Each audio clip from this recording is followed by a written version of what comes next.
Hey everybody, it's Andrew Mack from Loblolly Press, and this is Loblolly Press in Conversation. Thanks for joining us today. I won't do too much of an intro. I'll just say that we are so grateful to the Southern Review of Books for choosing Spencer K.M. Brown's Slow Fire for their August pick of the Southern Summer Book. This is a conversation between Bradley Sides and Spencer K.M. Brown shortly after the release of his book. I hope you enjoy it.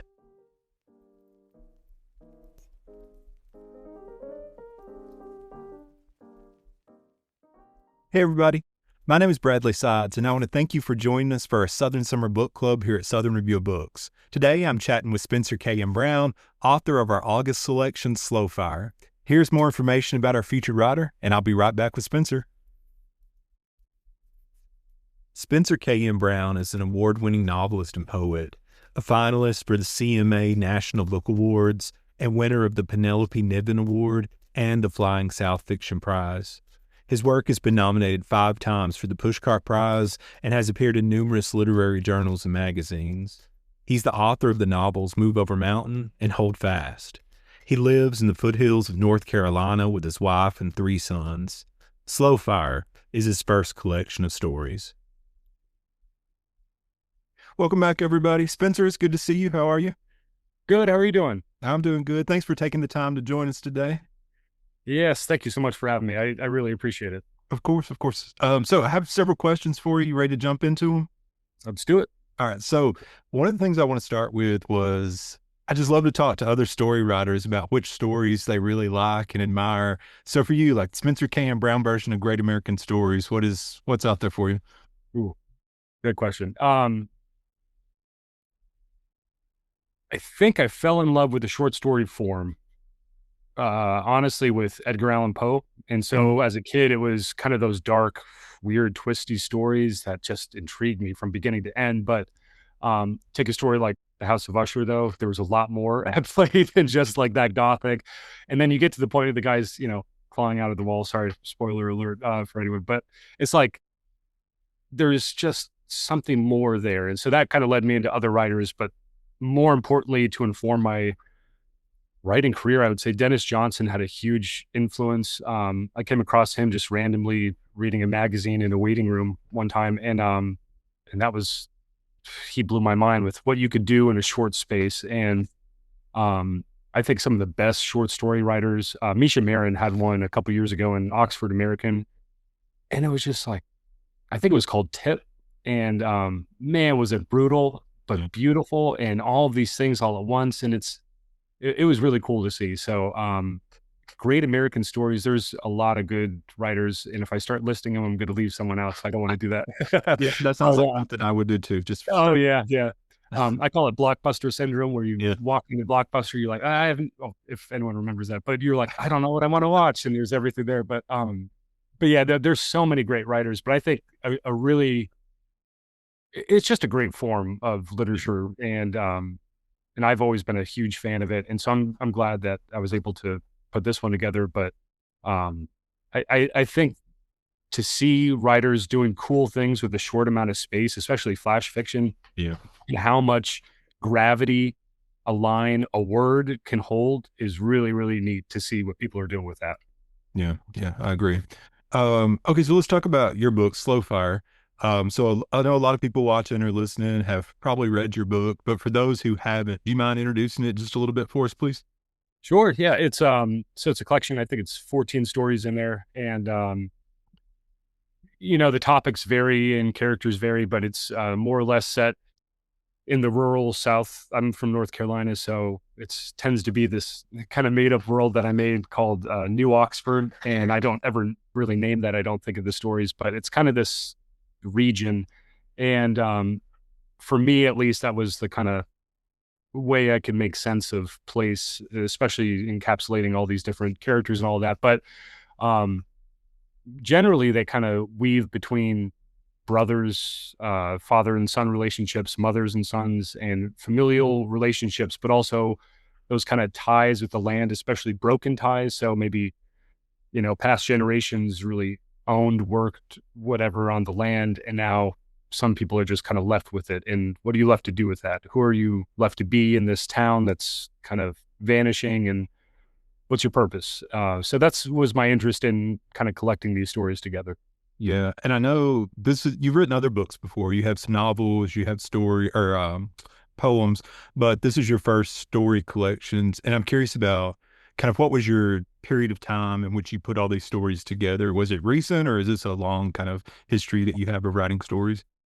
Yeah, I think I started first writing stories. I think probably any writer probably starts out writing stories that are some good, some not so good. And I used to, gather up my stories and tape them all together and give them to my dad and say like, "Happy Father's Day, Dad. I hope you enjoy these stories." Yeah. And so kind of working from that idea of these short little snippets. But um, for this one, I think the first one that's included in this collection I wrote in 2016. So that's about 10 years ago now. And it was the first moment that I realized like, this is my voice. This is who I am as a writer and what I want to do. And it was kind of a cool moment. So I was glad that it kind of was able to be included in this collection. And I love that story. And I think that kind of opened up this realm of that. And so over the years, stories were always the thing I came back to after a longer project or in between, life stuff and life events and all of that. And it was always a way, it was always like a homecoming to come to a story for me, and good way to just get something out, but slowly as I was realizing I want to put together a collection of them, there was a kind of a coherent theme. They weren't all the same. They were all, in fact, drastically different, but Yeah. there was a through line of, for me, it's almost like what I see as a color. It sounds weird, but it's almost a color moving through it like a fog of something that felt like it's the same air they're all breathing through all these stories. And so even, I think when I submitted it to my publisher, I think there were maybe 20 stories in it. And we kind of winnowed it down to say, not a bad story, but it just doesn't fit with these other ones. So getting to that process of saying, all right, how did these fit together? What's the through line? And I think we found a really, really good balance with that. And as a writer, I'm very close. I love all my characters. I love all the stories, but really to step back and say, these ones matter in this sequence. And that, because I want to make a coherent vision of it, an experience of beginning to end reading the book. But yeah, I think stories it's a different beast. It really is than a novel. You can work years on a novel and you have 400 pages to make mistakes and do all this stuff and go in digressions about sandwiches or anything else. But a story, you really don't have that time. You got to make every word count. And I like that pressure, honestly, as a writer. So I like what you said about the color throughout, because it made me think about, it's something that I kind of mentioned earlier before we recorded, but it was this idea of like a really strong collection. And when I read Slow Fire, I was like, this story's very good. This story's very good. This story's very good. But as a whole, I was like, this comes together so well because it all fits. I was thinking about recent stuff by like Julia Elliott's Hellions, I thought was a collection that fit really well together.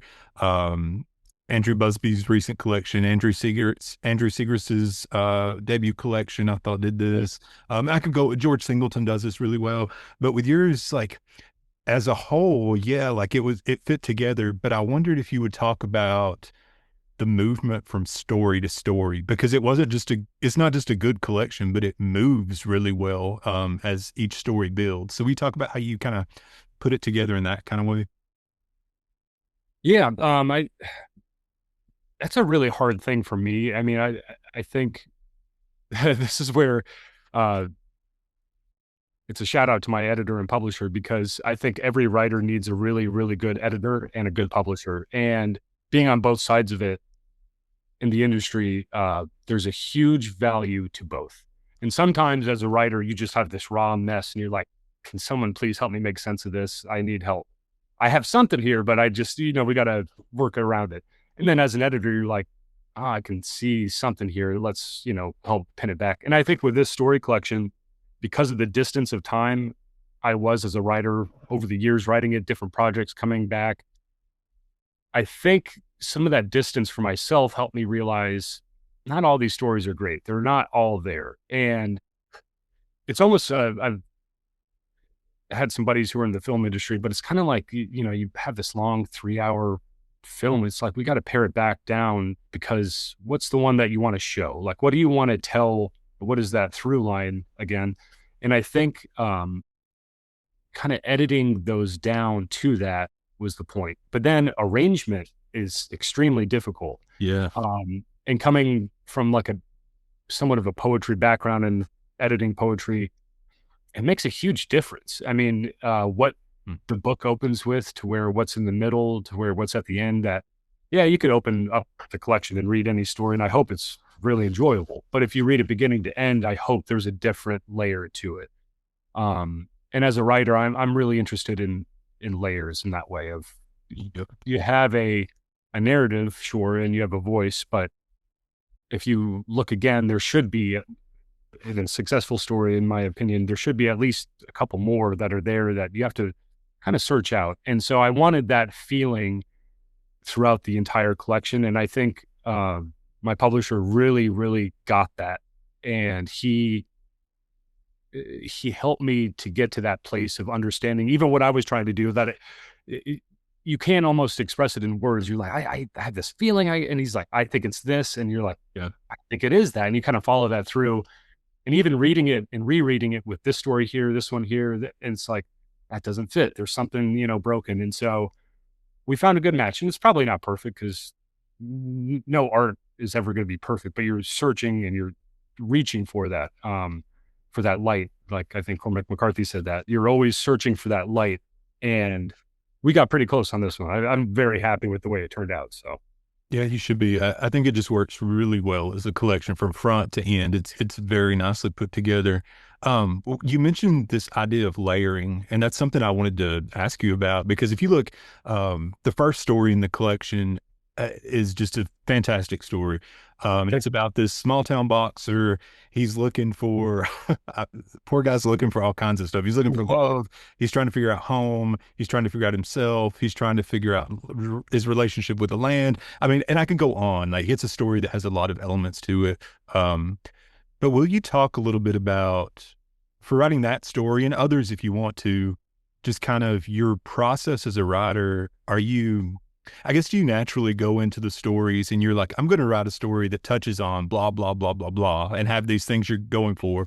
Or are you shooting more for, I'm going to write one draft and then I'm going to come in with a second draft that's going to build up this element, and, just that kind of general structure of building? I really wish I were an author who could say, I want to tackle loneliness today, and I'm going to write the best story. That would be awesome. I do think about those, yeah, those kind of themes, and they do run throughout my work, and I am interested in them. And I think it's awesome if someone can do that, because I am not that smart. Usually what happens for me, I almost feel like I'm a subject to something else, that it comes into my head and I get this image and it's there. And so for that one, I'm bound to leave this dark behind. There was this image I had of this guy, and he's just sitting next to his dad, and like, kind of this, you could just see it on his face, like all hope is lost. And yet he doesn't want to tell his dying father that. And yet they both know it. And there's this just silence between them. They're talking about everything else under the sun but that. And so I had this kind of glimpse of that. And which seems really dark. It's really not that bleak, I don't think. But I think that's a beautiful moment of connection. They both know each other so well that they're not going to say the thing that might hurt the other one. Yeah. Because they just want to be right there together. And so that story kind of took shape from there. And to be honest, I wrote a whole novel of it. And so it was about, 350 pages of that. And I said, this, as a whole, it's just not working. It's just not doing what it is.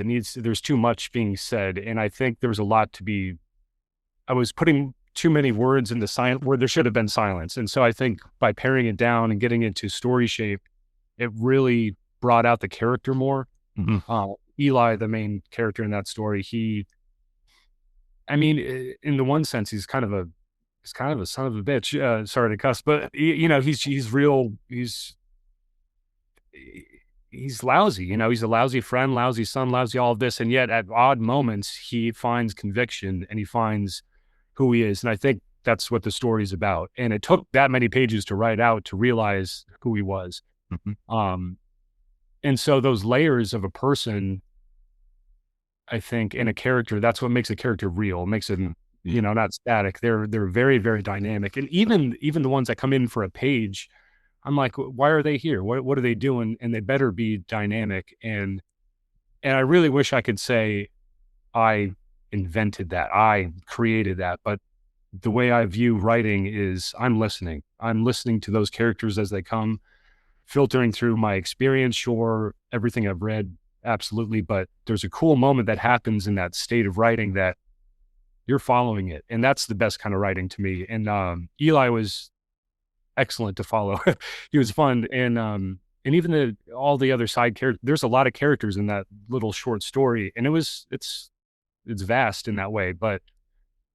Um, but I was happy with the layers of it. I think the best stories, one I can think of particularly is The Paper Hanger by William Gay.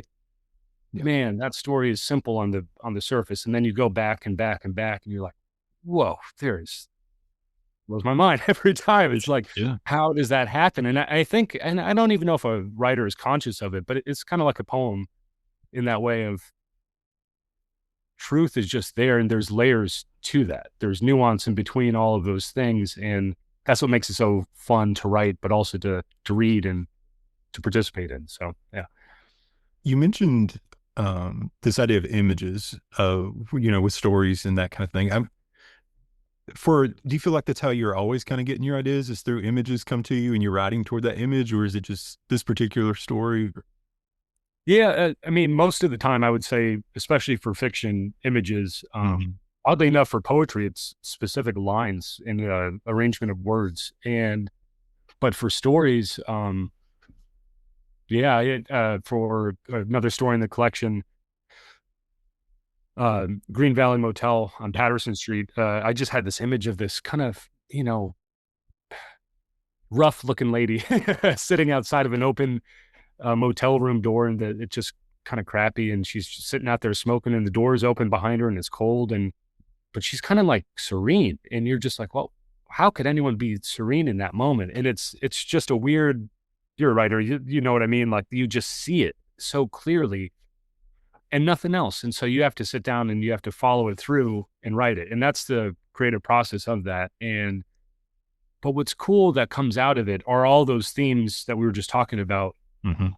Of I've been thinking a lot about loneliness, about grief, about whatever it might be. How do I make sense of that? And oddly enough, if I think a good writer is kind of in tune to themselves of following that through, it's your subconscious kind of telling you, not an answer. I don't know if I've ever found an answer, but it has opened up a whole new world and a way of looking at things through kind of this empathetic gaze. And that's the most beautiful part about it. Honestly, it's really fun. And so, yeah, images come, but then specific language, and I've rewritten sentences. She wouldn't say it that way. And it's almost as if the character's slapping you saying, I wouldn't say that. What do you do?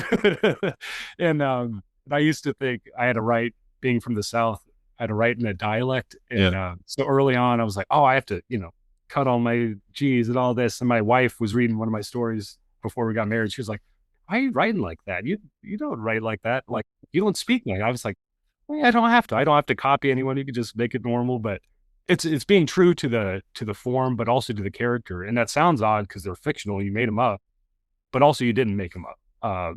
It's a weird balance of that. It's very real in your own head. But yeah.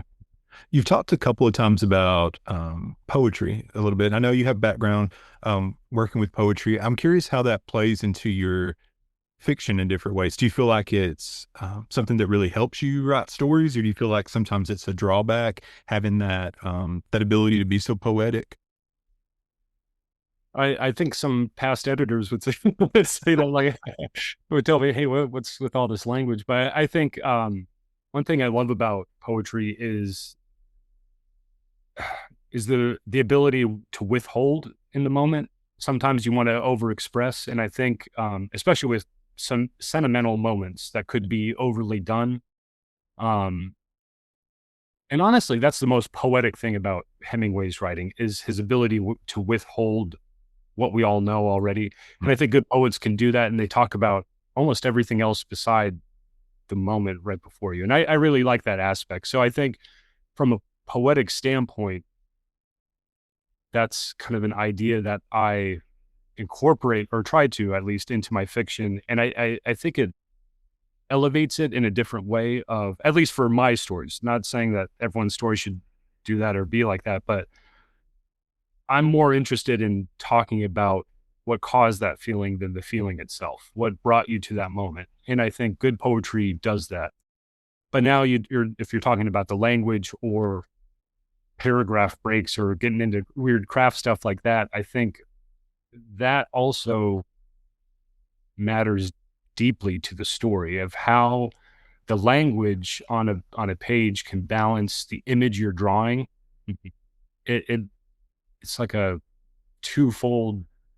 It's incredible sometimes that a sentence, every word can be perfect, and those words chosen are perfect for describing that image of what's there before you. And that's a cool moment. And so I think poets are really, really good at, they'll be thinking about a line for date. They'll be thinking about a word or a comma or a semicolon. That makes a huge difference, can change everything. So when it comes to fiction, you have a little bit more wiggle room, of course, but personally, I take every line and word just as seriously as if I'm writing a poem. I try to, at least. I was going back through and I could have cut some, but yeah, but I try to. And sometimes it just how it has to be said. And if you can come to that point of like, I wish it were different. I really wish I could use pretty language here, but it Yeah. doesn't call for that, and this scene calls for something brutal. And this one calls for something beautiful. And so you have to be a good listener of the voice there. Do you ever have, whenever you're writing a poem or you're writing a story or I guess even a novel, do you ever have those moments where you start out writing in one form, but then you're like, no, that's not right. And then it turns out being something totally different with, like, you start a poem and it turns into a story or vice versa? Honestly, I haven't had that yet. Hmm. Um, I've never sat out and said, today I'm going to write a poem or Hmm. today I'm going to write a story. And if I'm working on a longer piece, that's a little bit different. If I'm writing a longer story or a novel or anything like that, I'm in it. I mean, honestly, in a 2 or 3 month period, it's every day and it's done. And I Wow. kind of like that fever dream of that process. Um, and usually they're pretty distinct. Now, while I'm working on a lot longer project, I will have written poems Hmm. along the same themes, but really that's kind of almost to like through a lens of a character making sense of something, and it's completely distant and separate. But I'm not. I do like kind of mixing work of sometimes I'll take stuff from a story and put it into a book, or vice versa. Three of the stories became longer works, but they started out as short stories. Hmm. And I think they worked as short stories very well, but there was just more to be told in my head. Yeah. um, but there is crossover. I mean, certain lines will come back, certain words I've noticed over time. It's usually other people pointing out, like, "Hey, you use that word here, and also that same image here." I'm like, Yeah. "No, I know, I'm not very smart. Like, I'll keep doing that." But it's usually me trying to figure out what I mean by that half the Yeah. time. I understand that. I Oh, fully yeah. understand that. Talk about, I'm always interested in labels that we get as writers. Like, we're this kind of writer, blah, blah, blah. For you, I kind of put the label of Southern Gothic as I was reading through the book. Are you, do you take that label or do you not think you're a Southern Gothic writer? What do you think? Yeah, I'll take that any day. No, I think that's so cool. And what's funny is that it came kind of full circle that my first love of reading was Gothic literature. I Yeah. mean, especially 19th century. Still to this day, my one of my favorite novels is Dracula. And it's a fine book, it's whatever. But if you really read it and get into it, it's beautiful. It's so deep in all this. Frankenstein's fine. It's not one of my favorites. I think that's up for debate. We can go on Goodreads about that. But I think there's something about the Gothic which is so cool, and I've always been drawn to that just from way back. And maybe it's where I grew up or my family or whatever. And to be honest, there's something about religion that also has this element of sublime beauty right beside horror in this way, right? And so, and I think that there's something just so incredible about that. I think it was David Lynch who had one of his films. He had like a character opens a fridge and like there's a human hand in there right next to like mayonnaise and like turkey and stuff. It's like, what is this? How does a human mind make sense of that? And what's cool about Gothic literature is that we become so numb to our day-to-day life, the everyday, that Gothic literature kind of calls us back to it by bringing something absurd into the scene. Mm-hmm. And so to answer your question fully, I've always been interested in that as a writer, of mixing the beauty with the decay, and slowly, especially the story collection, it's kind of come out in that way.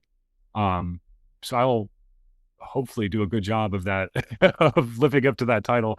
The new novel I have coming out next year is very much a Southern Gothic, and that was kind of on the outset.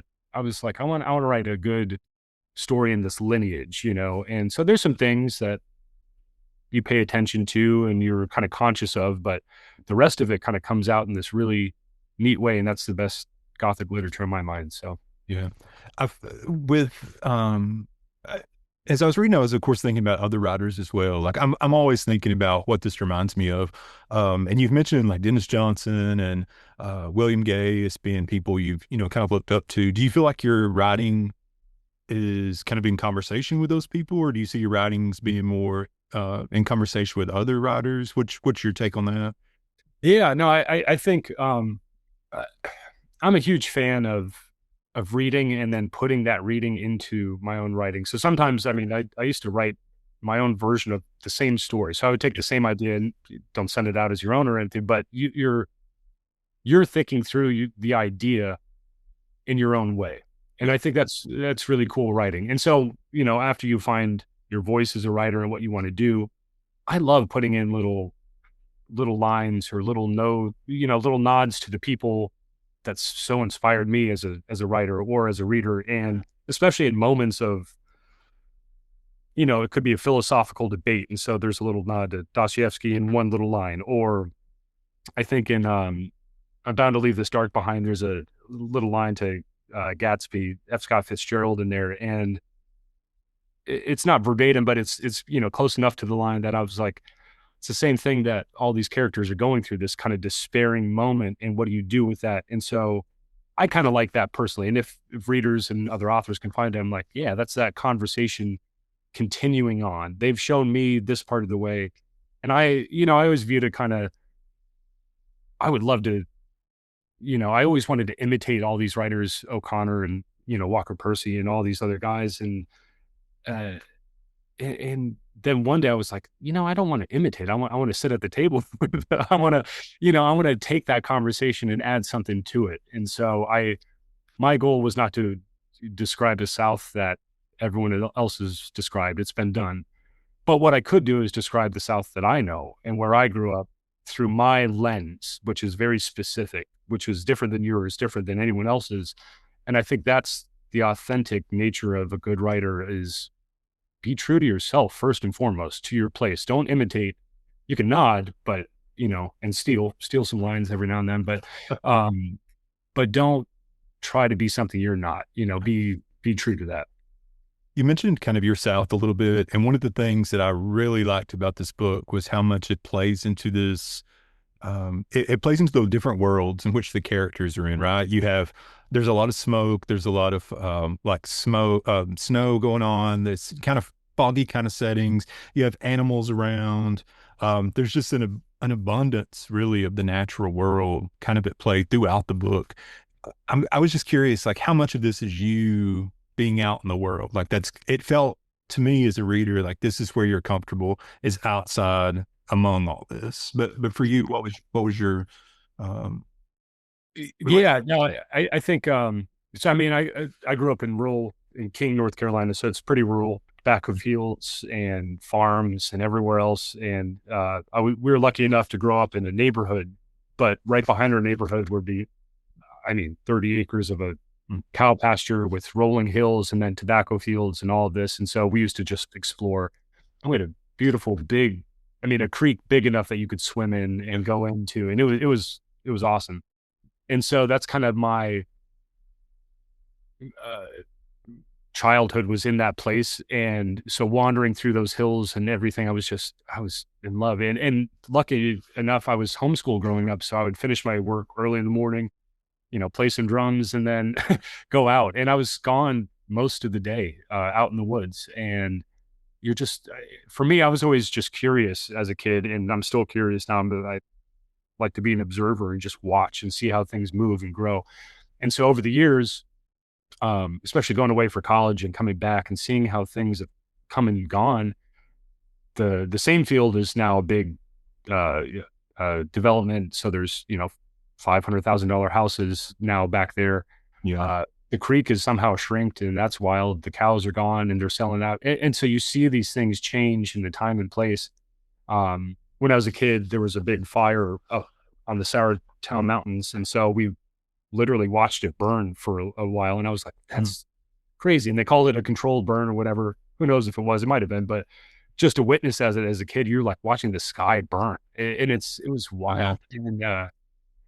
And so those things kind of always stuck with me. And I think even as a kid, I remember thinking, this can't be this way forever. I mean, someone's going to do something. And it honestly, when my favorite basketball card shop it was this trailer in the middle of this parking lot, and the lady owned the whole lot behind her, and it was like a dirt field, just nothing in the middle of town. And she owned this baseball card shop, and she sold it, and they put up a Wendy's. And I remember I was 15 years old. I was like, that's the end of the town. As soon as Wendy's comes in, like everything's going to be gone. Yeah. Because this lady who happened to own like 2 acres of just this dirt patch right by the highway, like, and then suddenly it was like, then they got a Walmart, they got these things. And so industry moves in, and it's not bad. They're fine things that people will use, and there's some good to it, but you miss that wide open space. And yeah, so it's hard to see it go. It really is. And it's just different. Yeah, just different. absolutely. We only have a couple minutes left, but you mentioned your upcoming book. It comes out next year, right? Yeah. So it's called Recommendations for a Departing Soul. And it's a Southern Gothic novel about 2 brothers trying to bury their mom, and their uncle comes in to kind of help. But it has some magical realism in it and some good Southern Gothic themes. It's coming out from Regal House in next fall. So Next fall. Great. I look forward to reading it. It sounds like my kind of thing. The magical realism mixed with the Southern Gothic. That sounds great. Yeah. Spencer, thank you for your time. It's good to talk to you. Y'all, if you haven't read the book yet, it's Slow Fire. It's out now. Be sure to check it out. It's been a pleasure to read with y'all this summer, and I hope you have a great rest of the summer, but I'll see you next time. Bye, everybody. Have a good one. Thank you.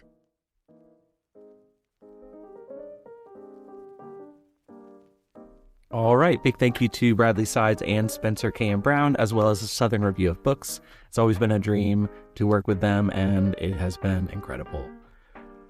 If you want to get your copy of Slow Fire, you can do that at loblollypress.com/slowfire. You can follow us on Instagram at loblolly_press. And you can also subscribe to our Substack, where you'll find this podcast plus lots of other fun stuff. Thanks so much for your support, and thanks for listening.